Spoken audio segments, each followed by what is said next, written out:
Why do we love movies about Meg Ryan chilling out, giving up on the conservative dream and letting her very short hair down? The movies we've covered so far, Sleepless in Seattle, When Harry Met Sally, and You've Got Mail, are all to some extent about a woman loosening her grip on the life she thought she was going to live. Why do we like that? That's the question we still have to ask with French Kiss, because it takes the premise and turns the dial to 11. French Kiss is about Kate, played by Meg Ryan. The film starts with a gag. We think that Kate is on an airplane and a godlike voice is talking to her, telling her to calm down and go to her happy place while she's in the middle of severe turbulence. Kate, you can do this. I can't do this. I don't belong on an airplane. Kate does not calm down, but instead has a panic attack and opens the plane door to jump out. It turns out that it's a simulation trying to address her fear of flying. The treatment fails. The reason she was trying to address her fear of flying was that her fiancé, Charlie, played by Timothy Hutton, has to go to Paris for a doctor conference. Charlie wants Kate to go with him, but Kate says she can't.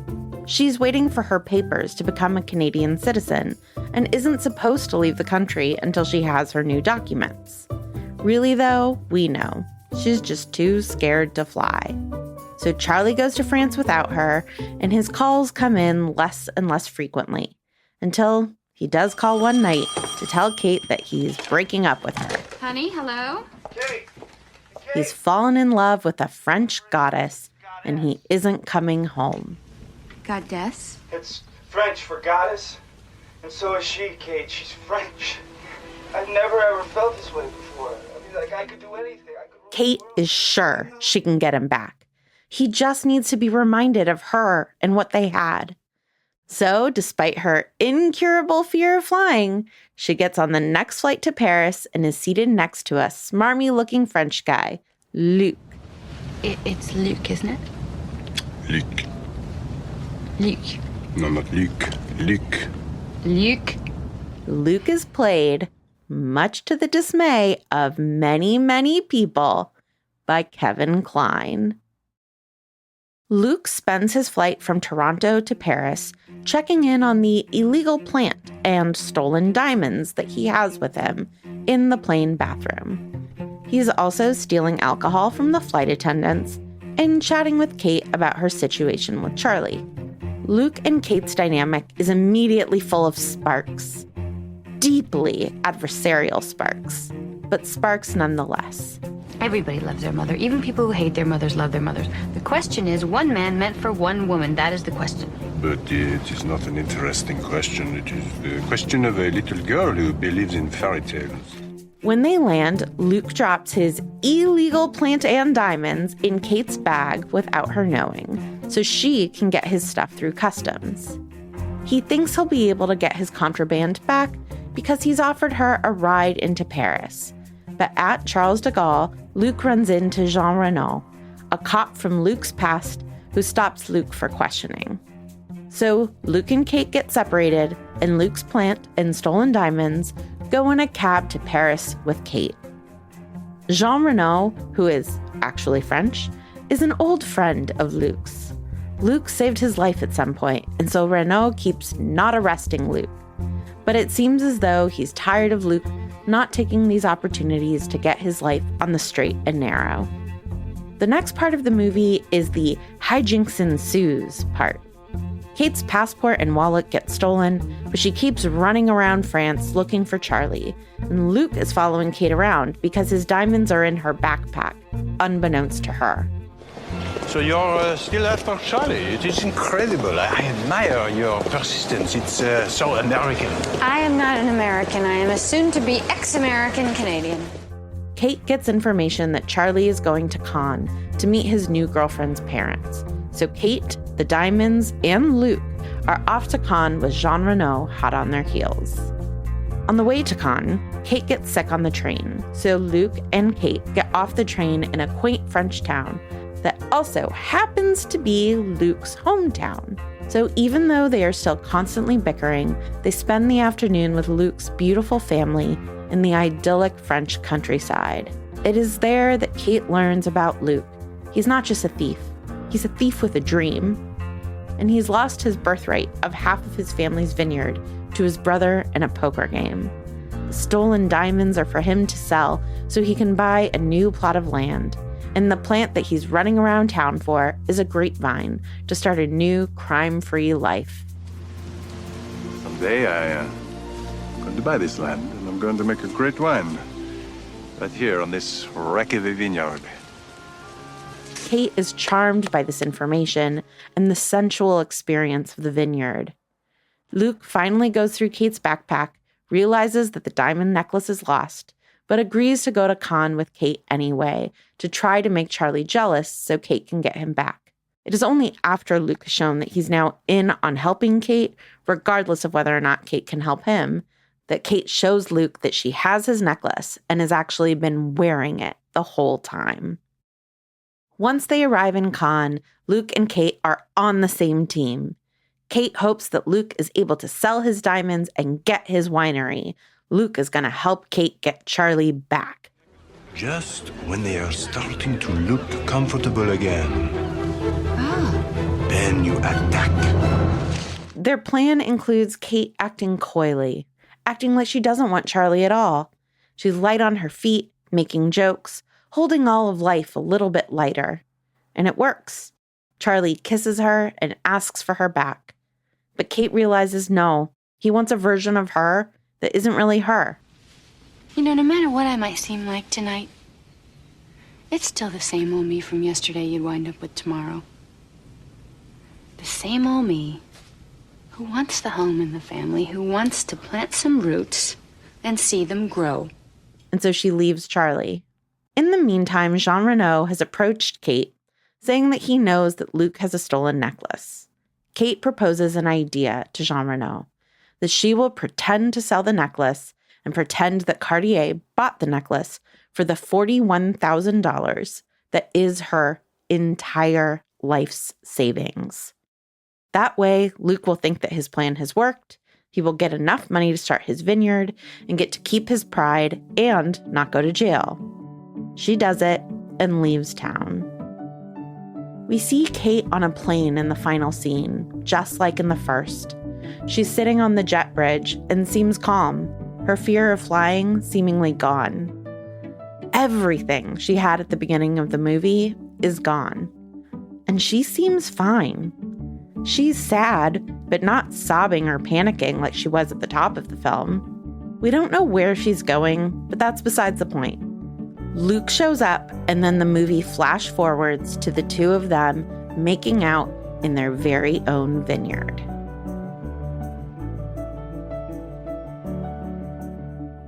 French Kiss is the first of two films that Meg Ryan produced. Maybe she wanted to go spend some time with her family in France, and that's why she had the movie made. But it's interesting that in this movie, she's playing the same version of herself that we've seen before, but more. Here is Betty Caclamandillo on Meg Ryan and why she has remained so popular in these types of roles. Her everydayness, if that's a word, her everydayness. She is this young, beautiful, sometimes clumsy young woman who is not threatening to other women. She is neurotic in a wonderful way, and she's neurotic in a way, I mean, her characters. I'm not talking about Meg Ryan, the person. I don't know her. I wish I knew her. She's neurotic in a kind of way that we find relatable. And she actually helps us stop being afraid. When I was 23, I was also afraid of planes. I can identify with a character being afraid. I mean, Katharine Hepburn in her 40s, screwball comedies and career, was this towering figure. Nobody could be anything like her, or even 10% of her. Whereas Meg Ryan brings a kind of down-to-earth character with quirks, and all these quirks can find point of entries in a huge number of viewers. So if Meg Ryan is the queen of relatability, then French Kiss is her gift to us. Your life can fall apart. It can crumble all around you. You can do everything right, and still you might find yourself halfway around the world with nothing. It's not personal. It even happened to your friend Meg. You'll survive because Meg did, and if she did it, so can you. French Kiss was released in 1995 and was pretty universally panned, although Peter Travers, one of my favorite reviewers, loved it. It made over $100 million in the box office. It made more money than a lot of movies you remember better. Clueless and Waiting to Exhale both made a lot less. The big thing mentioned in most of these negative reviews was why on earth you would cast Kevin Kline as the French male lead when there isn't exactly a lack of French handsome actors who could have played the role. Here is Roger Ebert on that question. Some may question the casting of Kevin Kline as a Frenchman in French Kiss, but not I. Few French actors would have been capable of playing such a romantic wimp, and few Frenchmen, for that matter, would likely be interested in Meg Ryan's act as a neurotic woman who has been dumped by her fiancé in favor of a French goddess. Peter Travers from Rolling Stone is the one who said that Kline is a marvel, equally persuasive as clown, rogue, or incurable romantic. Scub Molina from Letterboxd sums up Kline's performance best, though, saying, "He's sleazy in kind of a hot way." Everything in French Kiss is dialed up. So much so that the smarmy French guy had to be played by an American because a French guy wouldn't call attention to how French he is. What's more obviously French than a Midwesterner pretending to be French? And this movie wants you to be aware of how French it is. Americans, when overwhelmed, love to suddenly remember France. They drink wine at lunch. They have such great work-life balance. And what's the best solution to the relentlessness of North American life? Cheese, wine, beaches, sightings of the Eiffel Tower, making out in a vineyard. When in doubt, for both Kate and Meg, go to France. Or Seattle, because before we jump into today's episode, I wanted to tell you that we have our first ever live show happening in Seattle, Washington on September 8th. You should join us. We're going to be talking about the 25th anniversary of Notting Hill, and it's going to be a blast. Go to notsorryworks.com to get tickets. I'm Vanessa Zoltan. And I'm Casper ter Kuile. And this is Hot and Bothered.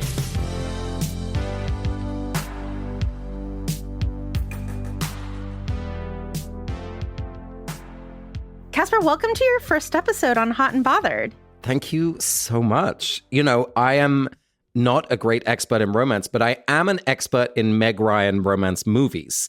And so I feel like I do have something to contribute on today's episode. You also just always have something to contribute. You have a great mind and are a great reader of texts. And so there's also that. I like how you read things too. I also like calling movies texts. It makes me feel like I'm in a university seminar. Which is the goal of this podcast. So you are ready.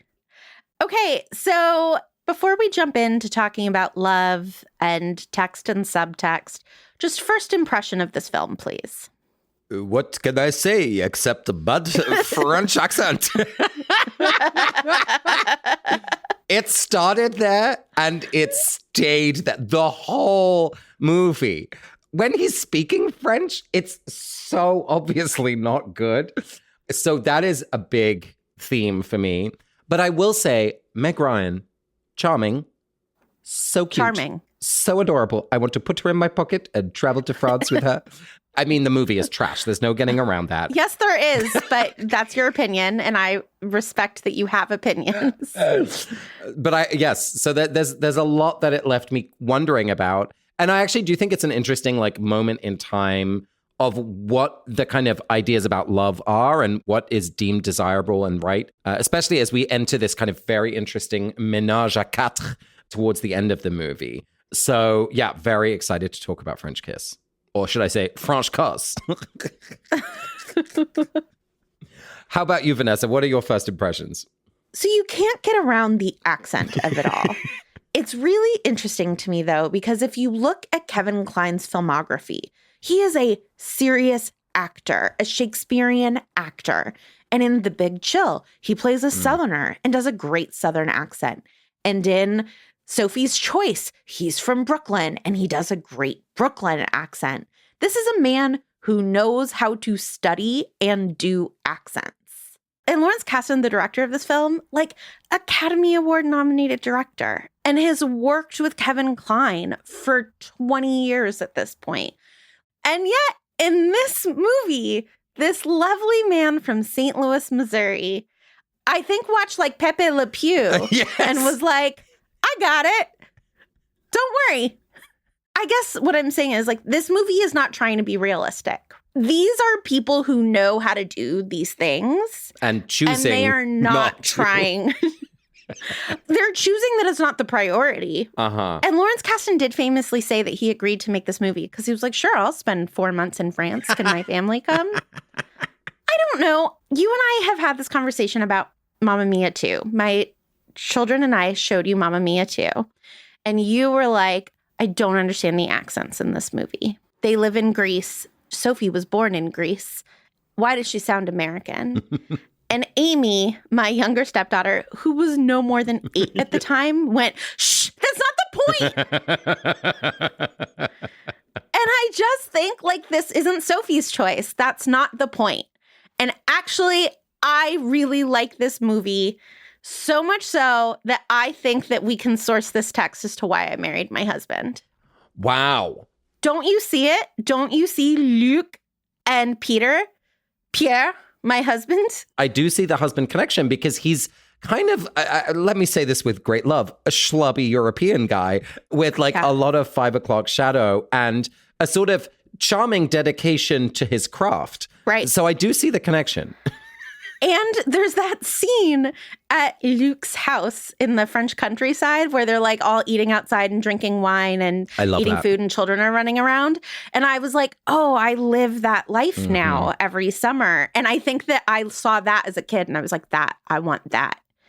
And guys, it's different in real life. Turns out not everywhere is the south of France with beautiful summer sunshine. Oh, no, it's beautiful where we go. It's just, it turns out that it's hard to not speak the language. You know, I didn't think it through. Okay, so what does this movie believe about love? Well, the first thing is that you don't know what you want. You know, Meg Ryan's core mission throughout this movie is to try and win back her ex-fiancé. Yeah. That's why she goes to Paris. She overcomes her fear of flying. You know, she goes to Cannes. She tries to devise a plot to, you know, rope him in. And for Luc, you know, he sees Meg Ryan as a mark, a way to get his illegal contraband through, you know, the airport. So neither of them are looking at each other for love, but end up falling in love. So I think the first argument is that sense of like, you don't know what you want. Yeah, I love that. I just wonder, don't you think that if Timothy Hutton, Meg Ryan's fiance in this movie, Kate's fiance, stayed in Canada and stayed faithful to her, she would have been happy? No, because he wouldn't have been happy. I was going to say, I don't think he would have stayed faithful to her. Right. Whether it happened in France or whether it happened in Canada, I think that writing was on the wall. And I think you're right. Like, ultimately, she wouldn't have had the happiness that she found through being in love with Luc, through breaking through the kind of boundaries she had put on her own belief about who she was. Like, that's what's interesting for me in this movie, is that by acting differently from her own instincts, she literally describes her night in Paris where her wallet is stolen, you know, her passport is stolen.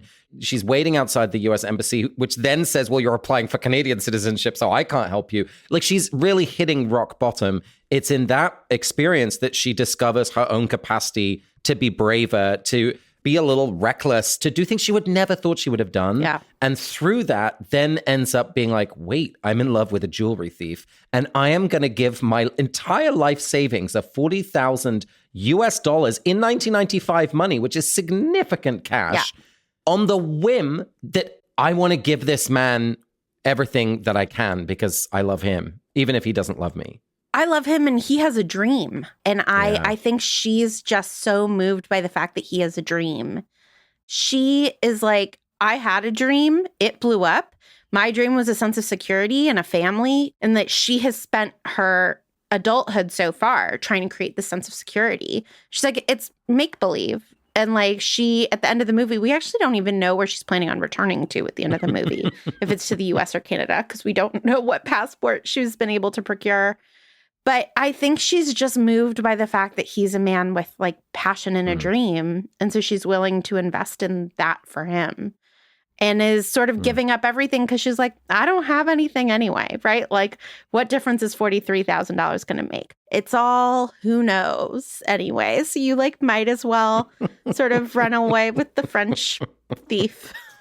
He is really bad news. Like, I want to emphasize, the more we learn about him, he's not a pleasant man. His altercation with his brother, the casual, nature with which he reveals not only, yes, he gambled away his half of the vineyard, but he then slept with his brother's wife. Like, he breaks the law, but he's also just morally not a nice guy. And so the fact that she falls in love with him, it's interesting to me because it doesn't fall into this trap of redemption. Like she's not trying to save him. She's kind of joining him. She's like, I will get on the train and we'll see where it goes. Yeah. I'm going to walk into Cartier and do a dodgy deal too. She is the one who's transformed to be like him. It's not the other way around, which is what I'd usually expect in a sort of romance story. Yeah, I think that they both change. At the end of the movie, Luke is saved by Meg Ryan, right? Because she does the jewelry deal legally, his record is sort of expunged from that. And then his cop friend, played by Jean Reno, who arguably should have played Luke. Affirm. Right? He pays off the hotel bill where Luke has been stealing money. So he's sort of absolved at the end. And you get the sense that this was going to be his one last heist in order to make himself legit again. I think the movie does want you to believe that. But I agree with you.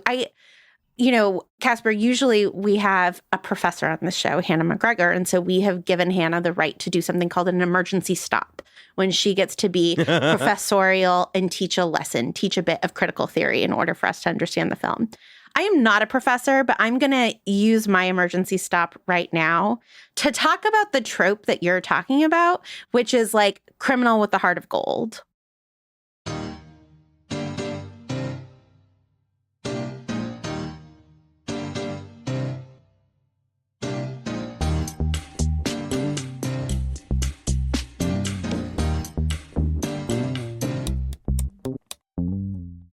So this idea of the criminal with the heart of gold is set up from the very beginning of the movie. We know pretty early on that he's a criminal. He's stealing vodka bottles. He's trying to use Meg Ryan to get through customs. We know about the diamond necklace. We know all of this. And then he immediately runs into his cop friend, played by Jean Reno. And Jean Reno knows that Luc is committing crime, but he explains to his children, this man saved my life. There's this trick in screenwriting that we talk about of save the cat when you have sort of a jerky character, but you want to prove that they're a nice person. You have them right. Be nice to an animal. I don't think that that is what this is doing here because we don't see him be nice to anyone. But I do think that this is a trope and it's a romance trope, but it's also a hero journey trope. So Rick in Casablanca, bad guy, doesn't want to be a good guy, but for this one woman, he will sacrifice everything, right? Han Solo, reluctant hero. It's something you see in Westerns a lot. I don't want to help you, but you and I are going in the same direction for a certain amount of time. So I will help you for as long as it benefits me. And then it's okay, I'm in on this with you and I actually want to help you. And so I do think that this is a very common hero trope. It is not a trope that is extended to anyone, as far as I can tell, very frequently, except attractive white men in films. But this is something where we want to believe. I think it's about optimism of the human spirit. Like, we want to believe that grumpy bad men, if called upon, will do the right thing. This is something that we want to believe, I think, about humanity.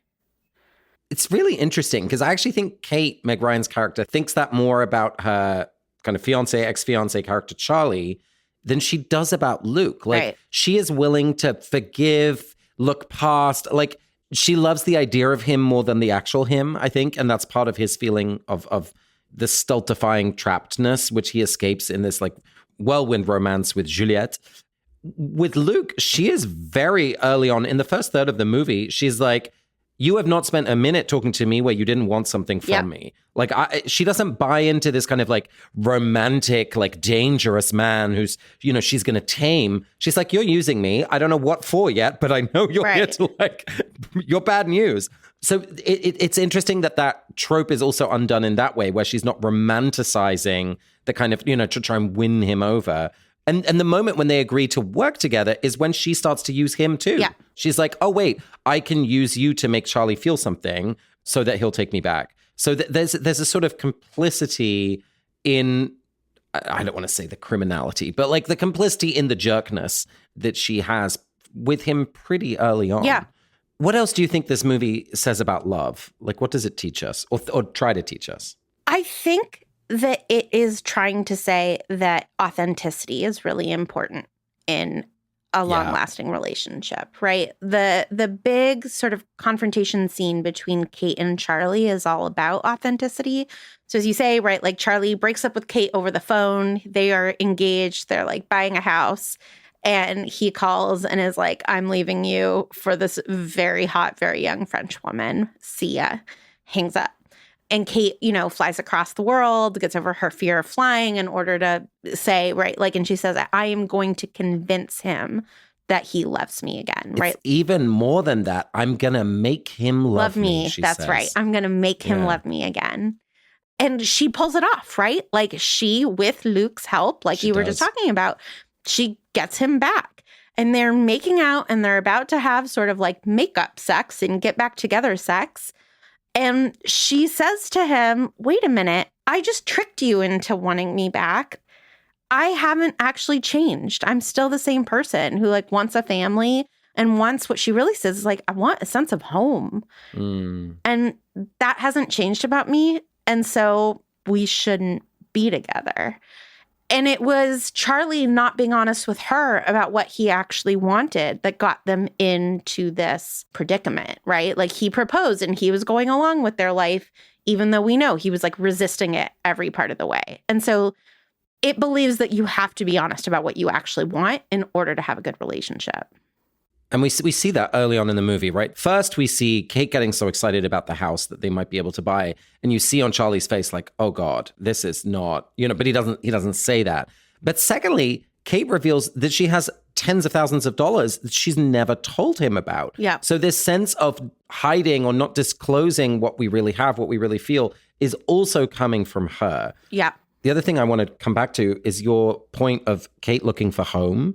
Because it really struck me that with Charlie's family, she's calling them like mom, dad, because we don't know about her biological family in the US. There's this really strong identification with his family. She's crying on the phone to his mother saying, you know, what we were just talking about, I'm going to make him love me, talking to his sister as if, you know, it's her sister. But at the end of the movie, the moment when I saw her switch turn from like, oh, wait, I love this man, was the moment she meets Luke's father and rest of the family. And you talked about that scene of sitting outside and like, you know, enjoying a beautiful meal and the sunshine and it's France and yay and cheese. I think there was something really important here saying about love, which is that you don't marry just the person you want to marry, you marry their family. Yeah. And I think that's also what she's looking for and why she says yes to both of these men. I hadn't connected those dots until you made that point. I hadn't either until you made that point. But I do think it's interesting. Wine does seem like this beautiful combination of Luke and Kate, right? It's this very romantic, sexy idea, like owning a vineyard. And yet it is a farm at the end of the day. It's work. It's work, and you're not going anywhere. And so if somebody wants roots, right, a vineyard is home. You're going nowhere. Yeah, she's going to have to learn French. As so is will he. So will he. Okay. Is there anything else that you're like, this movie has this opinion about love? You know, there are certainly things that characters say, and I don't know if the movie's articulating that as its own perspective. But one of the things that Luke talks about is when he, loses his virginity, and he's kind of trying to impress and distract Kate on the plane. And so he's mentioning that, at 13, oh, wait, actually, I was 12. I slept with the local prostitute. And he talks about how it cost more to kiss her than it did to have sex with her.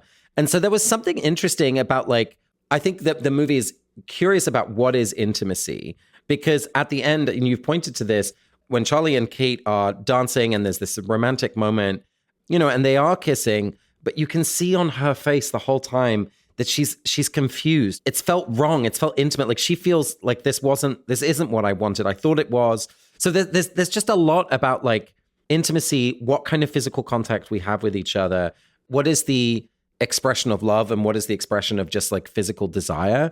So I'm not sure it's coherent in the movie, and therefore I'm not quite coherent, but it's asking these questions at least. Oh, I think it is pretty coherent in the movie, because I would say that Luke has two turning points to me about Kate. One of them is after they visit his family, he thinks that he somehow has lost the diamond necklace, and she has just understood wine in this way, and they've made eye contact in a certain way that he's I'm going to help her anyway. Even though I now am not going to get anything out of it, I'm going to get on this train and I'm going to go help her anyway. But the other moment I would say is he is trying to take her bag out from under her to get his diamond necklace. She has fallen asleep on a train. That's so true. This is a really important moment. Yep. And he's trying to pull this thing out from under her while she's sleeping. And she, in her sleep, thinks that he's Charlie, her fiance. And so she starts kissing him. And he is someone who has said, he perceives her sexually as, being very timid and someone who just sort of, lays there during sex and is, very boring or whatever. And this kiss is hot. It's very sensual.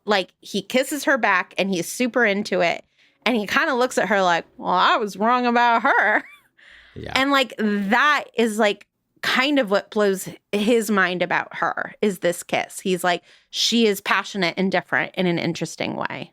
And you're now reminding me that at the very end, during the wine tasting, which is this bond that they then build, she kisses him on the cheek. Yeah. And so maybe even the most chaste kiss that we see in the movie is the moment where their relationship is solidified into something that is real love. So you're so right. Maybe there is something there. I like that. I mean, it's in the title. This movie believes in kissing. Oh my God, it's the title. So, yes. But this movie does very much believe in kissing. And we'll talk about this more next week. But the last 45 seconds of the movie is just them straight up making out. Making out, baby. They're just making out, and I love it. So we believe that movies don't just have text, but they have subtext. They have things that they don't know that they are teaching us. Can I go first? I'm going to come in hot. This movie absolutely, with its whole heart, believes that traditional domesticity is boring, that it's feminine. Yeah. It's what women want, not what men want. And that nest eggs are boring and wanting to stay home is stupid, even if you are going to risk your immigration status by flying. At the beginning of this movie, Charlie is Kate, come with me to Paris. And she's I'm scared of flying. And you're kind of on Charlie's side. You're yeah, Kate, go to Paris. It's a once in a lifetime opportunity. You go to Paris if you can go for a free trip to Paris. He's a doctor. He has some sort of conference in France. He's going to stay at this very fancy hotel. Why wouldn't you go? And then you find out that she is an American citizen applying for Canadian citizenship and that she's not allowed to leave the country. And she's I will risk my immigration status. And then you're dude, stay home. So reasonable. So reasonable. You know this, Casper. You work on this stuff for years. And to risk it for a trip to Paris?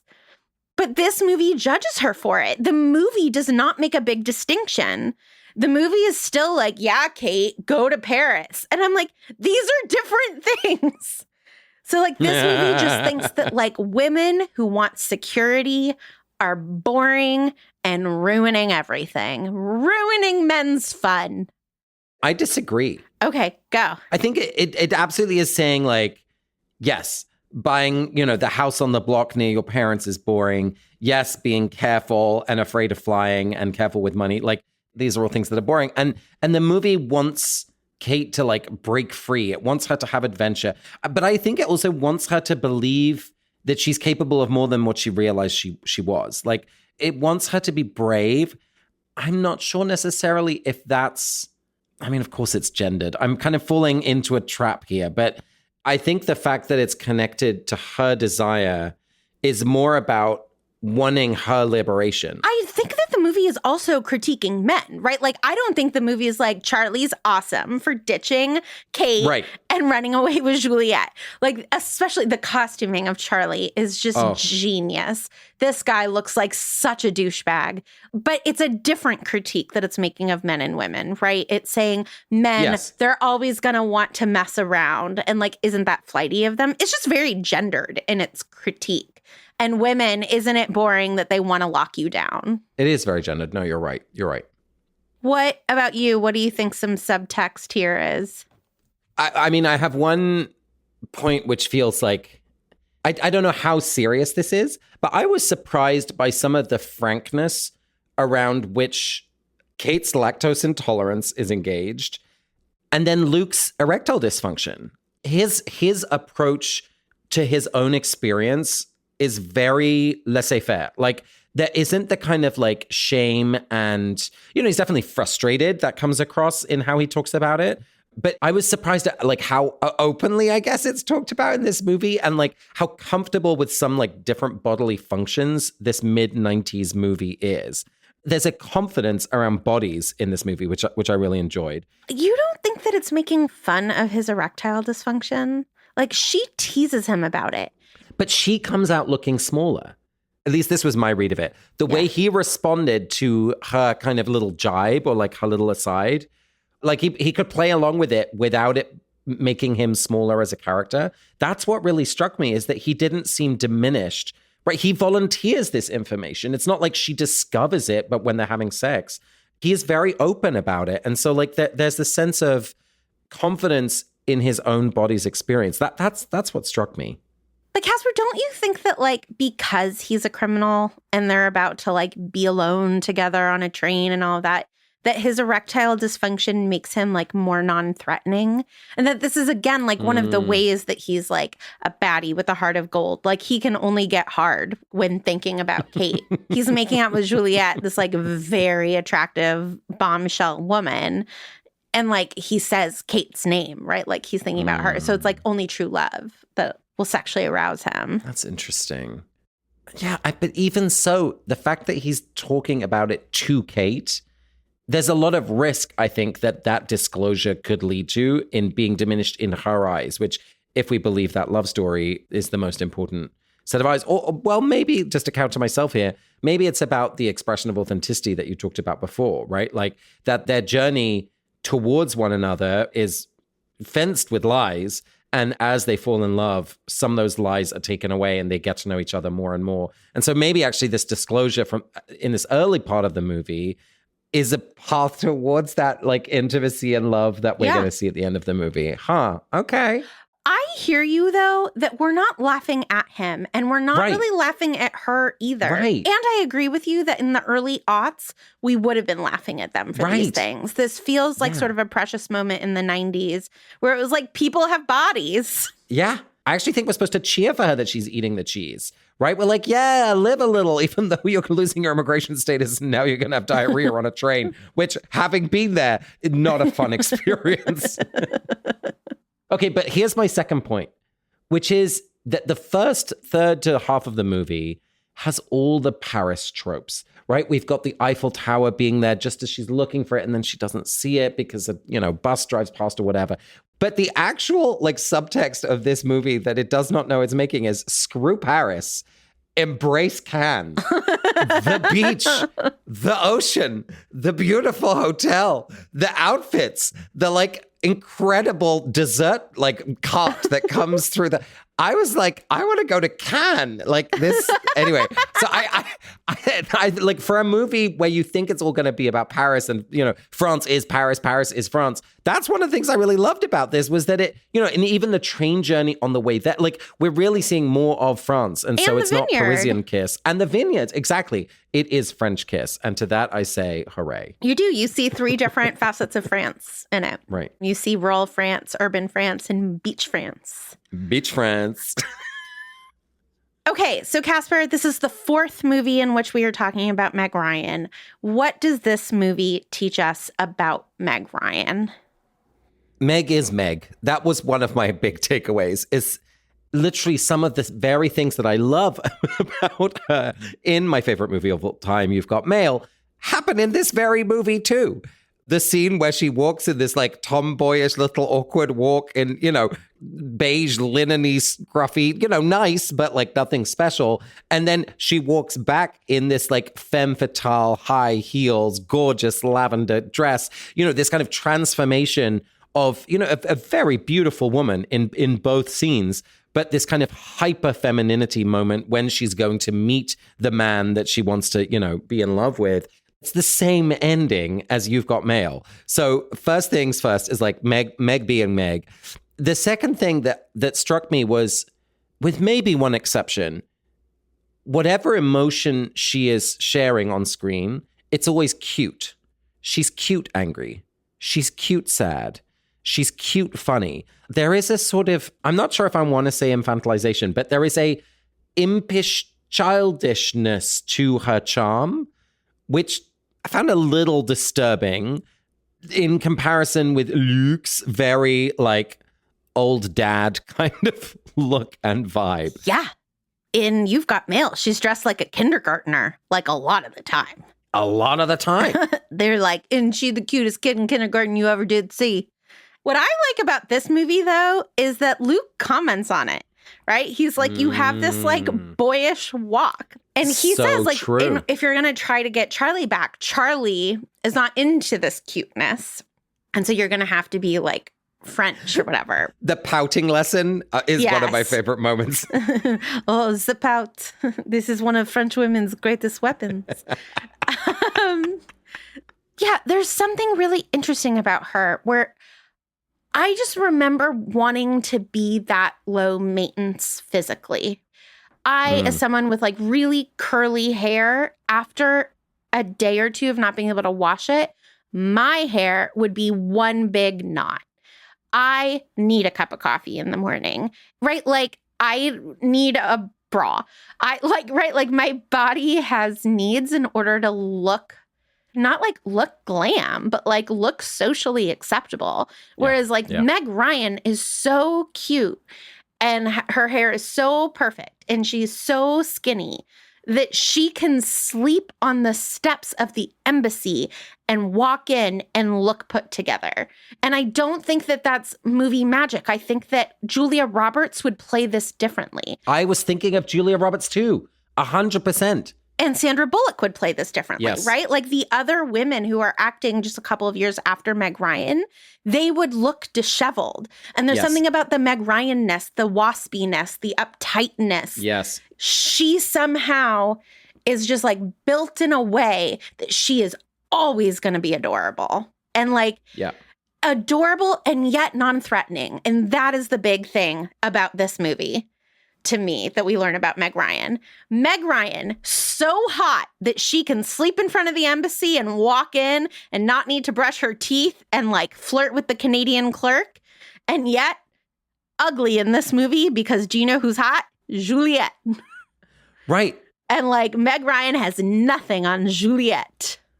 She's kind of strangely sexless. Yes. Like it's this intense cuteness. And that's why I think we keep talking about childishness, impishness, because it's actually like a sort of underdeveloped vibe. And I think that that's why that kiss on the train, right? Yes. It's like, oh, she is sexual. She does have needs. She does want to jump on you.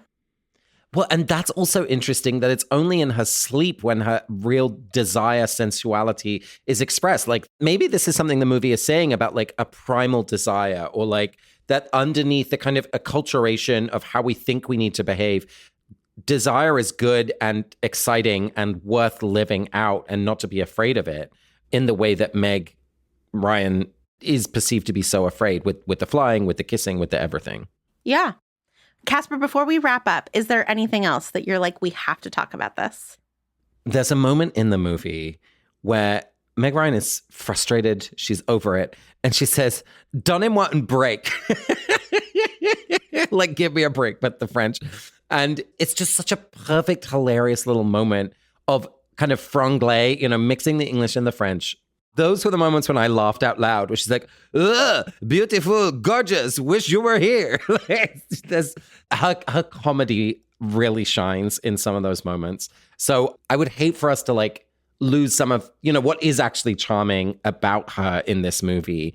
The real sense of humor with that kind of cross-language, cross-cultural situation. I like how you're set up for that joke from the very beginning. And so like the donnez-moi un break that's a joke that I'm going to be using at home. I mean, I do think that that's actually an important point about Meg Ryan in this movie, and Meg Ryan in general is like, she's the queen of the romantic comedy because she's genuinely so funny. Like, she's funny. We're actually going to talk about that in the Patreon scene for this movie. There is a true high comedy slapstick scene in this film. And of the 5 Meg Ryan films that we've discussed, this is the only slapstick sort of like body comedy that she does. And so we're going to look at a scene in which she like runs into a dessert cart and crawls. And like, she's Lucille Ball level funny, I think, in this movie. So Casper, people should watch this movie if... The beach scene where she's about to win Charlie back and goes on this incredible, nonchalant rant at Juliet and Charlie, where she just owns all of her power, her charm, her wit. And it's everything that I want from a Meg Ryan movie. It's Meg Ryan in her glory, on the beach, in Cannes, in the sunshine, winning back the fiancé who left her. In her little sailor shirt. Perfect little stripes. If you want that, it is worth watching a bad French accent for 2 hours for. How about you? Why should people watch French Kiss 19 years later? If you want tips on the perfect travel outfit, this is the movie to watch. The layers, everything functional, everything sleek and adorable. From Georges Cinq to the French wine district, you look perfect. Parfait. Chef's kiss. Next week, everybody, we will still be joined by Casper as we analyze the final scene of the movie. Casper, thank you so much for coming on. Thanks for having me. Or should I say, merci beaucoup. De rien, je vous en prie.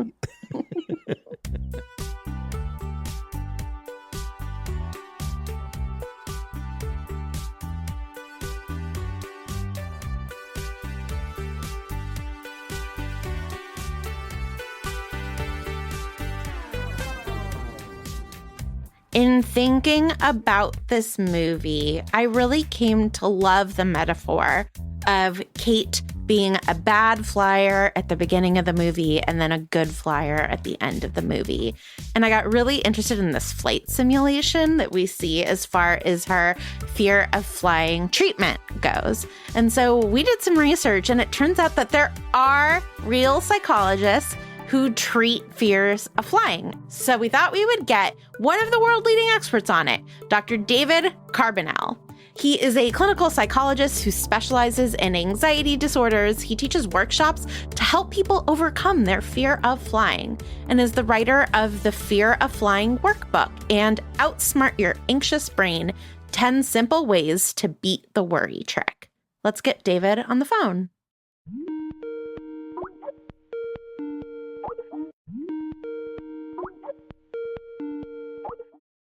Hi, David. Hi, Vanessa. Thanks so much for getting on the phone with me. Sure, glad to do it. So obviously I know a phobia is a fear of something. Can you say to me, just in your own words, like, what does it mean when we are phobic of something? Well, it means we're afraid to an unreasonable degree. We're afraid of things that tend not to be dangerous. Mm-hmm.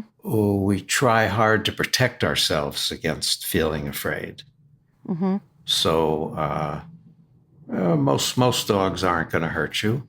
Mm-hmm. Most people are a little cautious about a strange dog or a dog that's barking. Some people are afraid of every dog in the neighborhood, and they'll cross the street if there's a dog coming, or they'll look out their window. They won't go outside if they see a dog. So they're afraid to a strong degree. They're afraid of something that most times is not dangerous, and they try so hard to protect against it. And in so doing, in staying away from dogs, they become more afraid because that deprives them of the opportunity to acclimate and get used to being around a dog. So it's a very difficult circumstance. When you have a phobia, it pulls from the person all the kinds of responses that will make it worse rather than better. Yeah. Oh, that makes sense. You specifically work with a lot of people who have what Kate in this movie has, a fear of flying. Mm-hmm. And in your fear of flying workbook, you outline that there are two kinds of fear of flying. Do you mind differentiating them for us? Sure.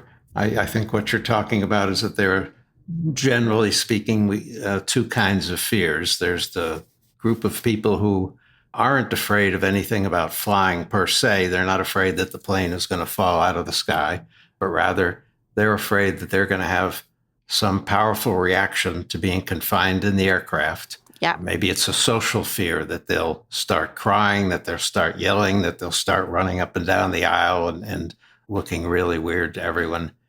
Maybe they're afraid that they'll become violent. They'll start kicking at a window, a door. Mm-hmm. Every time they read a newspaper story about one of those people who charge the cockpit, they think, oh, that's going to be me next time. Mm. They have fears of, what if I get so anxious, I give myself a heart attack or a stroke. Mm-hmm. So they have all kinds of fears about, I'm going to get really anxious on the plane, and that fear will result in something terrible, either me doing something outrageous or me suffering a calamity. And it doesn't matter for most people that have that kind of fear how many times they've flown, because each time they get off, they think, "Ooh, that was close. I was so lucky." They're glad to get off, and they think, "I don't want to take that chance again because I was lucky." And so what that means is I just used up some luck. Yeah. We all know this, right? We're born with a finite amount of luck. And I just used up a quart. I followed this logic perfectly. Thank you. So that's the people who are basically afraid of becoming afraid. Mm-hmm. And the other group, a much smaller group in my experience, most people who aren't afraid of flying suppose that this is what it's about. People who are afraid of the plane crashing. Actually, that's a minority of fearful flyers, but there are some. And they're afraid that the aircraft is going to crash and burn. Yeah. And they're not so much afraid, if you really press them on this point, what they really object to isn't even dying. It's what they imagine that 30 seconds or 2 minutes will be like while they know they're going to die and they're not dead yet, and that they have to tolerate that fear and that horror. So those are the two groups. In your experience, just because of when you practiced, did 9/11 impact people's fears around flying? It had a big impact. Not what you would have expected, probably. But after 9/11, there are fear of flying programs all across the country. I have one in Chicago, Los Angeles, New York, a variety of places. Basically, we all shut down for about 2 years. Mm-hmm. Nobody wanted to get over the fear of flying. Got it. Because they kind of felt like, well, yeah, that makes sense. Makes sense to be afraid of flying. Now we're all afraid of flying, so there's no need to try and get over that. And literally, people stopped looking for help with fear of flying for, I would say, a good 2 years. You're right. That is not how I would have guessed that would have played out. I think I know the answer to this question. Why do we have more people who are afraid of flying than afraid of driving, for example, which statistically we know is much more dangerous? Oh, it's because the fears are not proportional to danger. People are much more afraid of things that are safer than what they have particularly have a phobia for. So what is it really proportional to? For most people, it's more about control. In the car, I have the wheel, and I can. If I decide I want to stop and pull over, I can do that. I can't do that on the airplane. It's all about perceived control rather than safety. Yeah. So what we really need is to stop believing in ourselves and our ability to be. I'm kidding. Yeah. I was thinking, well, we're going to have to go another half hour now. I'm teaching my 16-year-old how to drive right now. Uh-huh. And I'm a very cautious driver, but teaching her how to drive, I just find myself saying things like, you have to think that everybody else is texting and an idiot simultaneously. Mm-hmm. I'm very scared of the fact that she has no control. Yeah, well, of course, you're doing something very different there. You're teaching her to drive. Mm-hmm. I'm working with people who have trouble simply being a passenger. Yeah, right. and I'm helping them get better at fitting into the role of passenger. They'd much rather, if they could somehow, be the pilot. They'd love to have that kind of control. So you started running these workshops in 1993. It sounds like with a 2-year break from 2001 to 2003. But you've now been doing these for a while. What do these workshops look like? Are you simulating being on a flight like in the movie? No. We're either going on a flight together or, now that I'm doing virtual groups, people schedule a practice flight approximately on the same day. So we're not doing virtual reality, we're doing real reality. And when I was doing the groups in person, the great majority of the time, sometimes I would do it the meetings would be once a week for 5 weeks. Sometimes we'd do it all on a weekend. But on that Sunday, we'd go on a flight together. It's an exposure approach. Okay. It comes out of a cognitive behavioral school of treatment, but the core of it is exposure in the sense that, you're going to go on a plane. And here's what's going to be surprising to a lot of people. The point of the flight at the end of the class, initially people think, this is like a graduation. We're going to go on this flight and demonstrate that we've mastered our fear. And that's not at all what it's about. Mm-hmm. The purpose of the flight is for people to have a chance to get on a plane and become afraid and allow themselves to be afraid and to work with the fear rather than against it. Because what really makes this such a powerful phobia is people have two ideas. One, if I'm afraid, then there is danger. If I'm thinking it's going to crash, that's evidence of that. And the second one is I have to get rid of this fear while I'm still on the ground. I have to distract from, I have to oppose, I have to fight off, I have to get reassurance, I have to have alcohol, I have to have something. I must stop feeling afraid. And that's what locks them into a perpetual cycle, because the harder you try not to be afraid, the more anxious you're going to feel. Right. So what we're doing, the whole class, it really comes out of a kind of a paradoxical approach. What we're planning on, what we're working with is how people can get on the plane and allow themselves to feel afraid and fill out panic journals where they're writing down all their scary thoughts, and they're doing nothing to protect themselves against their fear. Yeah. Rather, they're coming on to, I don't like to use the word embrace their fear. That makes it seem too difficult or peculiar. They're just coming up to practice feeling afraid without resisting.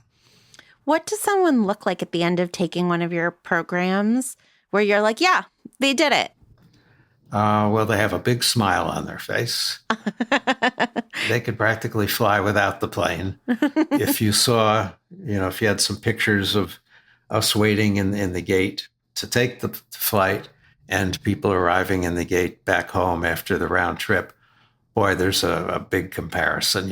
Waiting to go, their faces are white and pasty, and they're just really afraid. And I'm there with them saying, okay, remember, this is what we came for.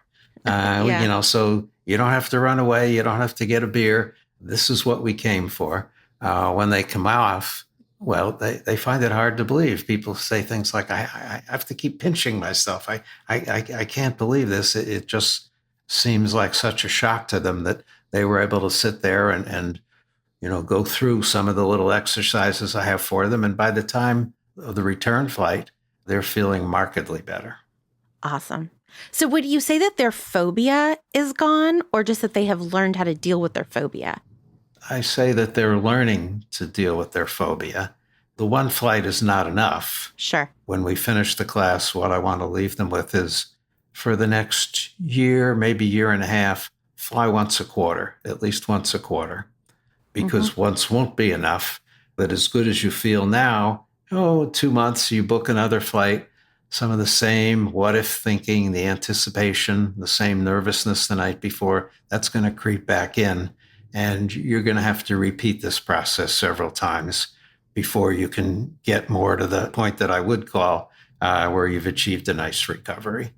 But one flight is as good as they feel that day. It isn't enough. If they finish that and they thought, oh my God, this is wonderful. I've really licked this thing, and they wait another year before they fly, they're going to have a lot of trouble. Yeah. Because once is not enough. David, thank you so much. This was so delightful. And just thank you so much for making the world a less scary place. Oh, well, thanks for having me. I enjoyed it. You've been listening to Hot and Bothered. We are a small show, so we need your support to run. If you can, please consider supporting us on Patreon at patreon.com/hotandbotheredrompod. And if you love the show, please leave us a review on Apple Podcasts. We are a Not Sorry production. Our executive producer is me, Vanessa Zoltan, and we are edited and produced by Ariana Nettleman. And we are distributed by Acast. Thanks as always to our soulmate level patrons, Gretchen Sneakass, whose window we would hold a boombox outside of, Molly Reilly, who we would chase through an airport to declare our love to, Becky Boo, who we would wait for hours on the Empire State Building for, Elizabeth Schweinsberg, whose heart we would play a game of one-on-one basketball for, Lauren Bayer O'Connell, who we would call up on stage to dance with us in front of a whole summer camp, and our team, Julia Argy, Nikki Zoltan, AJ Aramas, Courtney Brown, and Stephanie Paulsell. A special thanks this week to my beloved Casper ter Kuile and to Dave Carbonell for talking to us, and to Hope Rehack, Hannah McGregor, and Ariana Nettleman, who voiced our quotes this week. Thanks, everyone. We'll talk to you next week.